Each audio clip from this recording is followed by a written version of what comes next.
Hello, my lovely wolf pack, and welcome back to the Lone Wolf Show, brought to you by Wolfpack Media, the most entertaining place on YouTube for your news and commentary. I'm your host, Justin Huseman, founder and news contributor. We have a great show today, and I can't wait to get started, but before we do, make sure you smash that like button, subscribe to the channel, share the show with all your friends, and join the pack today. Alright, guys. Well, today's a new day. I told you I'd be back on this story today, so here I am to deliver. Uh, Promises made, promises kept, as Trump would say.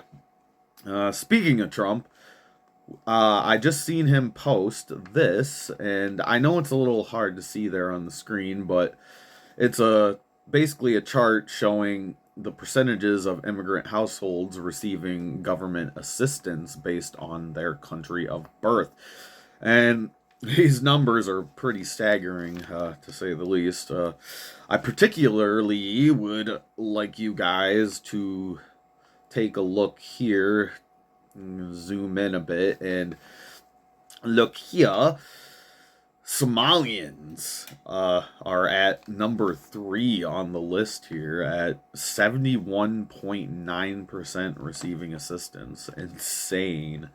Uh, That's insane, yo. And that's a little bit of a red flag, just throwing it out there.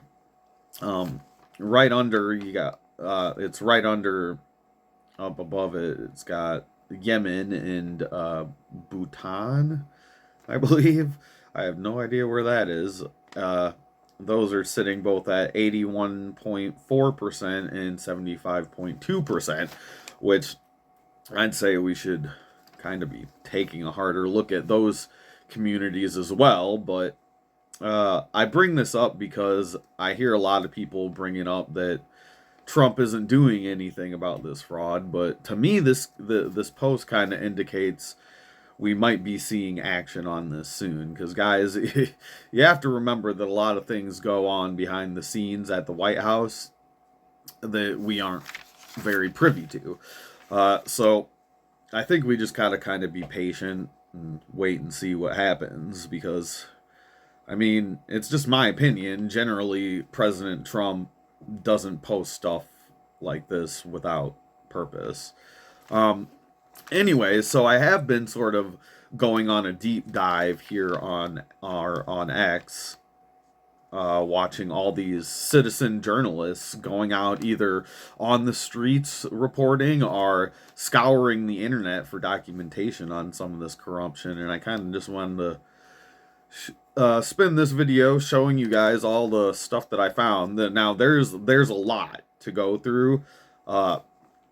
There's a lot, but I'm just going to show you what I can fit in this video, because there's tons and tons and tons that I still have yet to go through yet, but I'll show you what I found so far, because it's getting wild. You got these keyboard warriors, man. I have mad respect to you guys, man, because I'm just reporting what you guys have already found. I haven't actually found any of this, so I take no credit for any of this. I'm just here to report it to my lovely little wolf cubs, but in case you guys haven't seen it. But let's go ahead and take a look at this post I found from Benny Johnson. Let's see here. He says, why are so many fake child centers donating to national Democrat races across the country? Strange. It's almost like we just uncovered one of the largest election frauds in history, funneling stolen Medicaid tax dollars to Democrat candidates en masse. Act Blue prosecuted now. And then he's got these pictures here of these documents. Wow. Yeah, that's pretty nuts. You got Act Blue, bro. Act Blue and all these unemployment, not employed, not employed, not employed. Yeah, guys, so that's pretty interesting. I don't know how, honestly, I don't know how Act Blue is still, up and running. Like, you'd think that they would have been taken off the chessboard long time ago. I'm just saying. But then we also have here a few videos actually here from citizen journalists Cam Higby and Jonathan Cho, exposing fraud in Washington State. So we're moving on to kind of Minnesota here. I that's kind of what I wanted to do a little bit, is show you guys, because this isn't just a Minnesota problem, dude. This is probably in every Democrat-run state in the entire United States. I'd encourage you guys to go check both of them out, Cam Higby and Jonathan Cho. They did some amazing reporting here, so let's go ahead and take a look at that. Koi went up, and she could hear people rustling around on the other side of the ring camera as if they were listening to her but not responding. Kristen Magnuson and I also went to this house right after you guys to see if we get the same response, and we sort of did. We saw the same thing, the windows with vinyl covering, can't see inside. We ring the doorbell, but actually somebody responds to us. Hey, is this Dagash Family Childcare? No. It's not Dagash Family Childcare. No. Okay, what's the name of the childcare here? I don't know how to I ask, has this place ever been a childcare? The woman says no. But obviously Washington State records tell a completely different story. Yeah, this specific address is locked into Washington State records as a daycare. Yeah. It's locked into, like, the Google page for the business. Yep. Is this address. And it's up to date with licensing. The numbers here. Okay, Kristen. so we just visited Dagash Family Childcare. This address was confirmed online. They get $23,260 in October. They have made $210,000 just this year. And how many kids again is this place registered for? Oh, that's the fun part. 3. 3 kids. So this place are licensed for 9 children. Okay, so this place is licensed for 9, but they have 6 slots available. Right. Which means they only have 3 kids, and they've raked in $210,000 in tax money. And neighbors say when we ask them, have you ever seen kids come out of this place? Not a single one. Not a single one. So this woman comes up. The people who live there actually texted her as a neighbor and asked her to confront us because they thought we were ICE. So the next question is, are they illegal immigrants? Why are they so concerned about ICE? Jeez, that's another rabbit trail. A total other rabbit hole. But what she said is, I have seen no evidence that there is a daycare there. She actually said, my husband and I were wondering how those people afford that house, because she said the rent was $3,500 a month. I haven't seen kids over there. Okay, interesting. I've seen one child over there, like when they have like family things. Right, yeah. But no, I have not seen any evidence of daycare activity there. On 9/11/2025, they came in and they inspected. They found multiple long-term, short-term, serious, and immediate risks to children. That's in September. In September, they were awarded $22,000. So I reached out to the Washington State Department of Children, Youth, and Families, right? Again, this is the agency that essentially licenses, does oversight, does the inspections. I have yet to hear back. That's now in the state of Washington. Yes. What is the state of Washington's accountability practices now? If there are violations, how much time do they have to correct course? Does funding get stopped? These are questions that still need to be answered. What I want to emphasize, though, especially in our reporting, is that we're not alleging that every single one of these Somali-run daycares are engaged in fraudulent activity. Yeah, totally. I mean, we went to some today that seemed totally legitimate. Right, and the vast majority may be legit. But the ones that we've investigated and the list that we still have that needs to be investigated, there are concerning signs. We can't do this alone. There are dozens of places we need to hit up. We've just scratched the surface here in Washington State. A lot of these potential problematic Somali daycares are in South King County. So, frankly, Cam, we can't do this alone. This is a call out now to the community, other citizen journalists, other volunteer sleuths who want to start following up.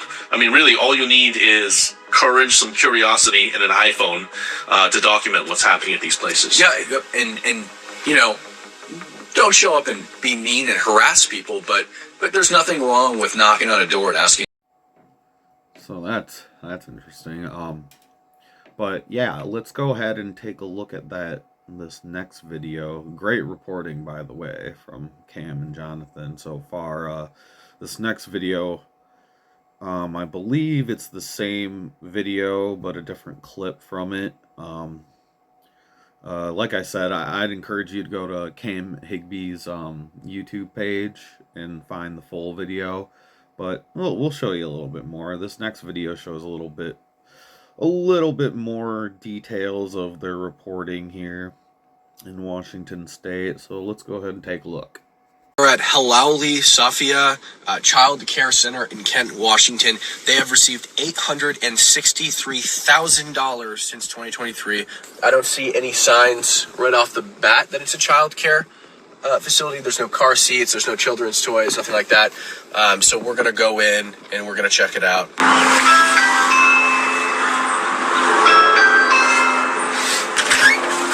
Hi, is this Halauli Child Care? No? There's no child care here? Okay, got it. Thank you so much. Have a good one. There's no child care. All right, guys, we were just at Halauli, what's allegedly Halauli Child Care Center in Kent, Washington, which is right behind me right here. We went up to the door, the exact address listed on the state website, receiving over $800,000 in 2023. They claim there's no child care here. A couple $100,000 from the cars. I went and tried to ask the neighbors if there was daycare there. Nobody answered, but I could see the people who lived in that house peeling the curtains back, because just like all of the other places, all the curtains were drawn, you couldn't see in or anything. They're peeling the curtains back and watching me as I walk around to the neighbors' houses, and they're scrambling and yelling, and I can hear them. What's up with that? Pretty weird.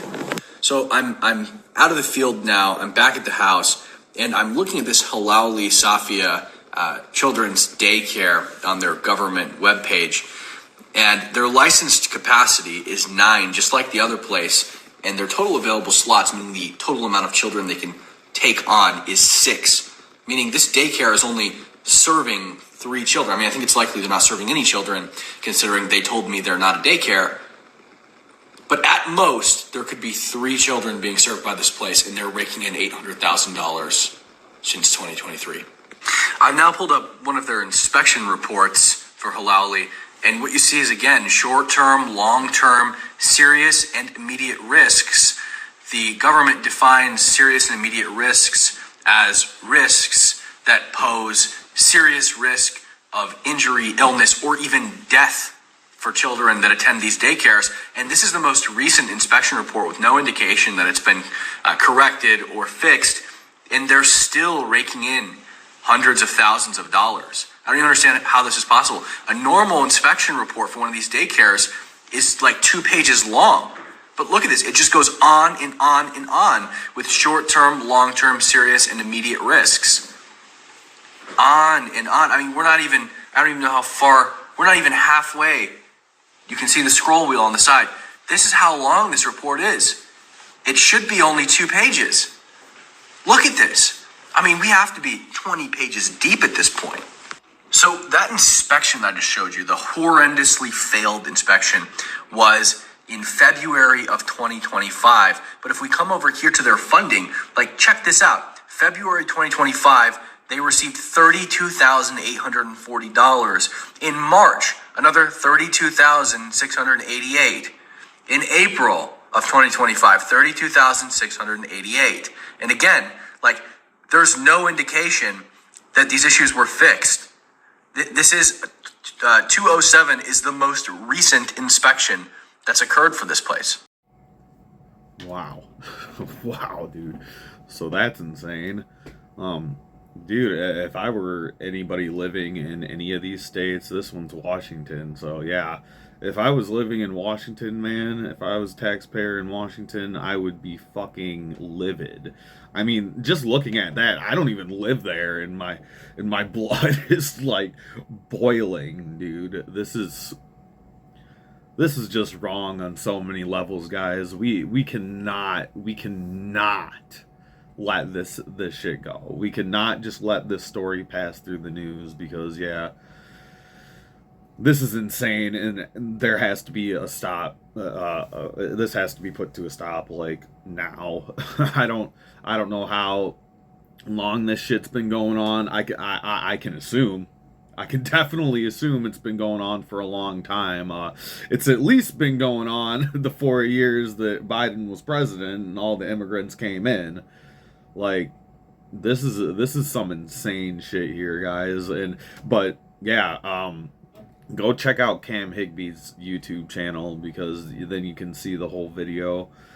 That was just like two little clips from his video and yeah, that's insane, dude. And all the stuff he was looking at there, all the documents, this is all public record. So don't take my word for it or his word for it. Go look this stuff up for yourself, man.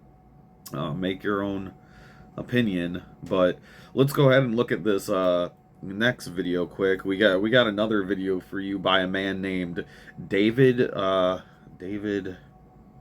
Kahati. I hope I'm pronouncing that right. I'm sorry, David. I suck at pronouncing last names. He has some updated information on the now infamous Quality Leering Center. This is a little bit. He it looks like he did a little bit of a deep dive, because yeah, CNN will have you believe that everything that Nick Shirley said about this Quality Leering Center is false, but this guy here, this David guy, has a little bit extra information for you guys in case you guys were curious about whether Nick Shirley was correct in his reporting. I think he is, but it's always good to have somebody kind of look into it further. So let's go ahead and check this out. Turns out that the Quality Learning Center, supposed to be the Quality Learning Center, has received 13 violations and has been investigated multiple times just in the last 4 years by the Department of Human Services in Minnesota. And all of this is public record information. Anybody can find it by just typing the address 1411 Nicollet Avenue. And immediately I found this public information from the Department of Human Services in Minnesota. This checks out to be the spot. It's a child care center, total capacity 99. And as you guys can see, these are all the list of various violations and investigations of this place. Since May 9th, 2022, they've been investigated and received violations over 13 different times. For things like children did not have daily access to interest areas, areas that are used by children are not in good repair, crib mattresses and/or sheets did not meet the safety requirements. They even got a violation because the program did not report a death, serious injury, fire, or emergency properly. Obviously, the state has been looking into this place for a while, so it makes you question, why didn't they notice the amount of fraud there? All it took was Nick Shirley pulling up to the place and seeing that there's no children there to determine that obviously something is wrong here. You have people coming from the state 13 different times in the last 4 years and they didn't notice this? Obviously, this is something that needs to be looked into to see just how much did state and city officials play a role in all of this fraud. Wow. So, yeah, you guys seen that. So yeah, if you had any doubts about the Leering Center, hopefully those doubts are kind of put to bed for you, because that, at the very least, is suspicious activity. I mean, and I like what he said about, like, we need to be investigating further into how the government might play a role in some of this fraud going on. And I think that's why you have Tim Waltz and a lot of people just freaking out right now, because I don't think that these people did it alone, man. Most of these freaking Somalians, when you seen Nick Shirley go and investigate it, most of these people could barely speak English, dude, much less be able to fill out the proper paperwork and whatnot to be able to do this. If you can't read or speak English very good or write English very good, then I don't know who's filling out these fucking forms for you, because this is, I don't know, man, this is just insane to me. It's insane, but it also makes sense, man, when I think about how many illegal immigrants and all that were let into our country during the Biden administration. When you're thinking about, like, and then you think about the Democrats in Congress that shut down the government over illegal immigrants getting health care in this country, it kind of, everything is kind of like all these boxes are connecting. At least in my head, man. In my head, I'm like freaking Charlie Day on Always Sunny, like connecting all these fucking dots, dude. I got my conspiracy board going on with the red twine. Like, I don't know about you guys, but this is all making sense to me, bro. This is all kind of connecting, and it's all just been this big, huge Ponzi scheme almost, or a pyramid scheme, where like fucking they let these immigrants in, and they're like, well, I want to show you guys a quick, real quick here, a post.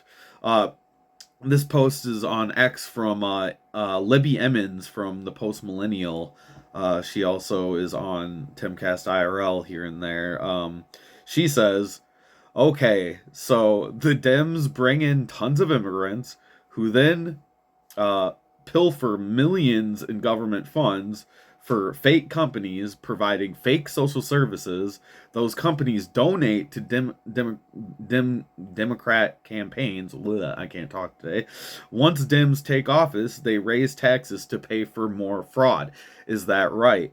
And Libby, ding, ding, ding, ding, ding. I think she fucking hits the nail directly on the head with this. Like, think about it, bro. Think about it. Why else would these people? Because I've been thinking for a long time, I'm like, why would they do this? Why would they bring in all these illegal immigrants? How does it benefit them? And at first, I'm just kind of thinking, maybe they're accelerationists, they're communists, they want a sort of a revolution, and this is one of the ways that you can do that is by bringing in immigrants and kind of changing the culture. And then you got, I thought, the illegals voting, obviously voting for Democrats. They got like a permanent voter base in their states. So I think it might be some of that, but also now that all this fraud is being uncovered, I'm like, wow, that makes sense. I think Libby really like laid it out there. They bring in the immigrants and who take millions in government funds for fake companies, and then those same companies, and I've been seeing a few like proof in the pudding. I've been seeing a few documents showing that all of these daycares happen to be donating to Democrat campaigns. And once they take office, then they can raise the taxes, because Dems are all about raising taxes. Their tax the rich is bullshit.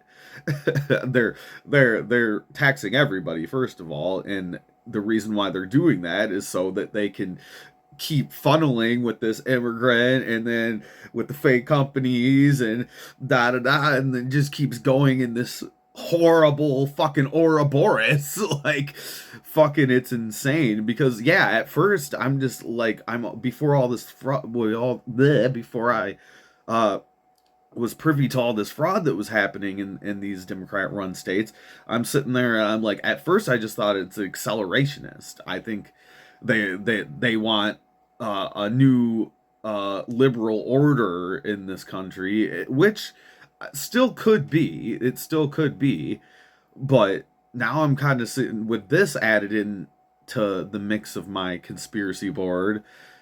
It's kind of making sense. I don't know about you guys, but this is all making a lot of sense now. It's a circle of fucking destruction. A circle of fucking the taxpayers in the ass.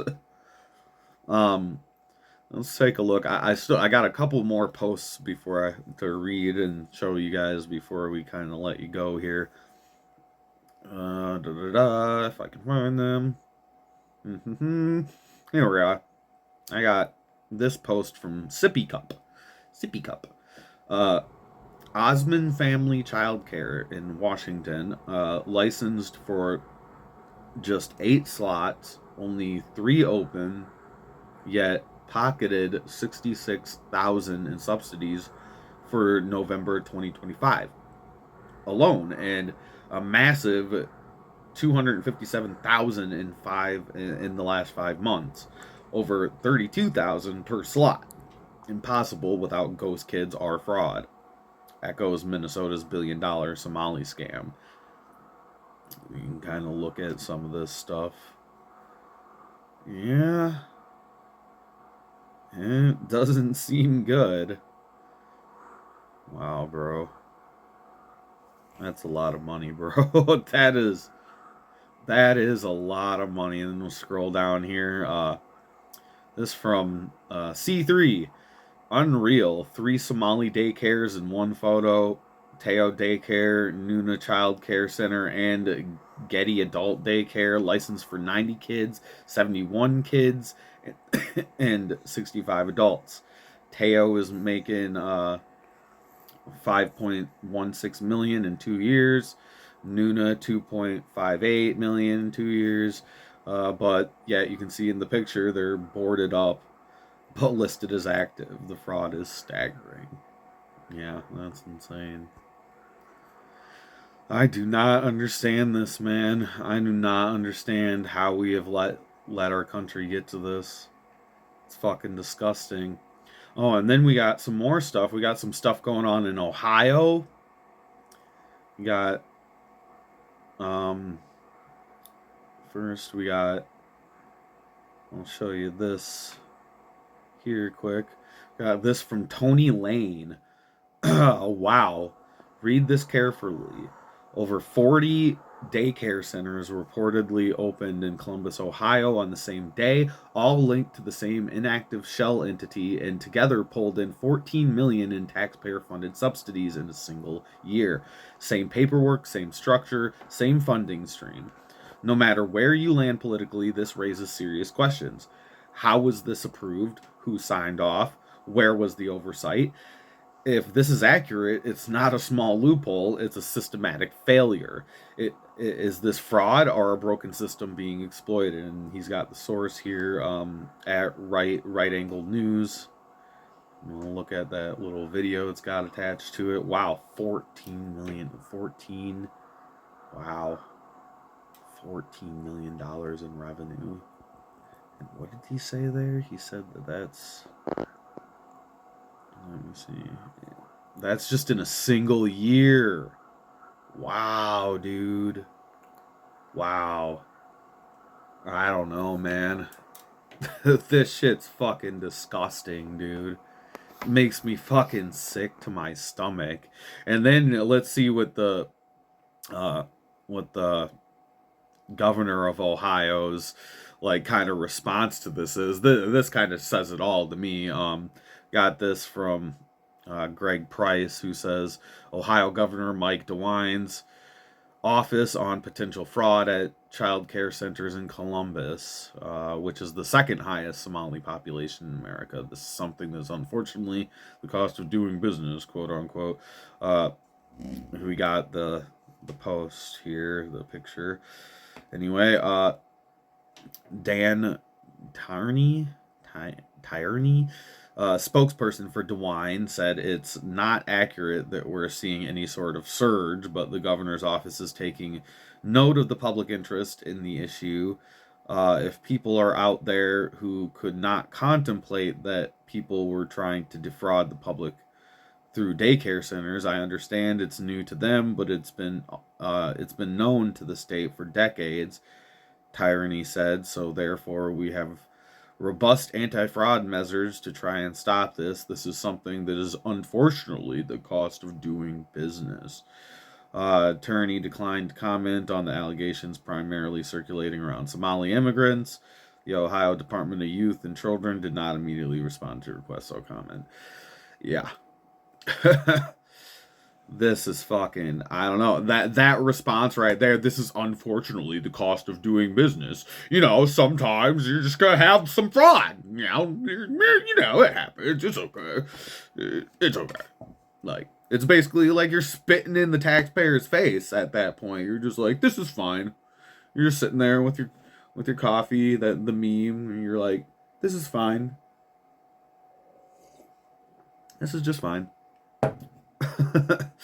I don't know. This shit's disgusting to me, man. I don't know. There's a lot more, dude. There's a lot more, but that's all I could really fit in this video. But we'll go ahead and leave it there for you guys. Let me know what you guys think down in the comments. Are you guys fucking as irate as I am about this nonsense? Because I'm like, fucking, I'm at this point, I'm like, all right, revolution it is. All right, well, we'll go ahead and leave it there for you guys. Let you know, let us know what you think down in the comments. Make sure you smash that like button, subscribe to the channel, share the show with all your friends and everyone you know, and join the pack today. And we will see you guys in the next episode. Peace.